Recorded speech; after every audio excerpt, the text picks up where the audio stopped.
Chapter 1, Death of a King. The rain hammered against the glass walls of the penthouse. Far below, millions of lights illuminated the city like a sea of stars. Traffic crawled through the streets, neon signs glowed in the darkness. The world moved on, unaware that one of its most powerful men was about to lose everything.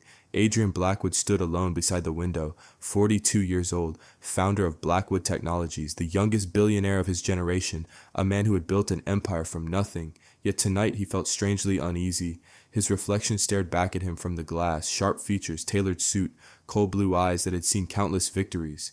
To the world, Adrian had everything: power, wealth, influence. But deep down he had learned a harsh truth. The higher you climbed, the fewer people you could trust. His phone vibrated. A message appeared. Unknown number. Don't attend the board meeting. They betrayed you. Adrian frowned. He read the message twice, then a third time. His first instinct was to dismiss it, but something about the wording bothered him, not because it was threatening, because it felt sincere, as if someone was desperately trying to warn him. A second message arrived. It's already too late. A chill ran down his spine. 30 minutes later, Adrian entered the top-floor boardroom of Blackwood Technologies. The room was silent. Too silent. The board members sat around the polished table. Their expressions were unreadable. At the far end sat three familiar faces: Victor Hayes, Isabella Blackwood, Marcus Kane, his best friend, his wife, his closest business partner, the three people he trusted most, the three people who had helped him build his empire, the three people who would destroy it, though Adrian didn't know that yet. "What's going on?" he asked. Nobody answered. Instead, Isabella pushed a folder across the table. Her hands trembled slightly. "Read it." Adrian opened the folder. His heartbeat slowed. Every page contained evidence: financial crimes, fraud, money laundering, bribery, illegal transactions, millions of dollars. Every document pointed to him. Every signature bore his name. Every accusation was supported by evidence, except it was all fake, impossible, fabricated, a setup. Adrian looked up. His eyes met Victor's. For the first time in 20 years, Victor couldn't look him directly in the eye, and Adrian understood everything: the messages, the atmosphere, the evidence, the silence, the betrayal. "How long?" Adrian asked quietly. Nobody answered. "How long have you been planning this?" Marcus finally spoke. 3 years. 3 years. For 3 years they had smiled at him, worked beside him, shared meals with him, while preparing to stab him in the back. A strange calm settled over Adrian. He wasn't angry, not yet. He was disappointed, deeply disappointed. His gaze shifted toward Isabella, the woman he had loved for almost 2 decades. "Why?" Her eyes dropped. She couldn't answer. Marcus answered for her. "Because the power changes people." Victor laughed bitterly. "No, power reveals people." Adrian stared at them. The people he would have died for. The people he trusted above everyone else. And now he finally saw them clearly.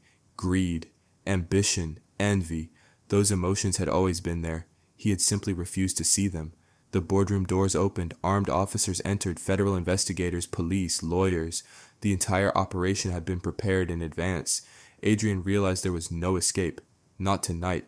The game had been decided before he even arrived. "You should have trusted fewer people," Marcus said. Adrian smiled, a cold smile. "You should have been smarter enemies." For the first time, uncertainty flashed across Marcus's face, only for a moment. Then it disappeared. The officers approached. Adrian offered no resistance as they escorted him away. He looked back one final time, at Victor, at Isabella, at Marcus. None of them realized what they had truly stolen from him. Not the company, not the money, not the power. They had stolen his faith, and that was a far greater crime. Several hours later, Adrian sat alone inside a transport vehicle. The city lights flashed through the small reinforced window. Something felt wrong, very wrong. His instincts screamed danger. For 20 years, those instincts had helped him survive ruthless business battles. They had never failed him, not once. The vehicle suddenly stopped. The rear doors opened. A man stepped inside. Not a police officer, not an investigator, a stranger, dressed in black, holding a pistol. Adrian's eyes narrowed. Now it made sense. The trial had never mattered. The evidence had never mattered. Someone wanted him dead. The stranger raised the weapon. "Any last words?" Adrian laughed softly. Not because he found the situation amusing, because it was absurd. He had conquered industries, negotiated with presidents, controlled billions of dollars, and in the end, he was dying in the back of a transport truck. He thought about his life, his regrets, the opportunities he missed, the people he trusted, the mistakes he made. Most of all, he thought about revenge, not because he hated them, because they deserved justice. The stranger's finger tightened on the trigger. Adrian closed his eyes. "If there is another life," his voice was calm, I won't lose again. The gun fired, pain exploded through his chest, then another shot, and another. The world turned red. Darkness spread across his vision. His heartbeat slowed. Everything began to fade. The city, the truck, the pain, the fear, all of it vanished, until only one thought remained, a desperate wish, a wish born from betrayal, a wish born from regret, a wish powerful enough to cross time itself. Give me one more chance. The darkness swallowed him, and somewhere beyond death, something answered. Ding. Future wealth system detected. Compatible host found. Initiating timeline reset.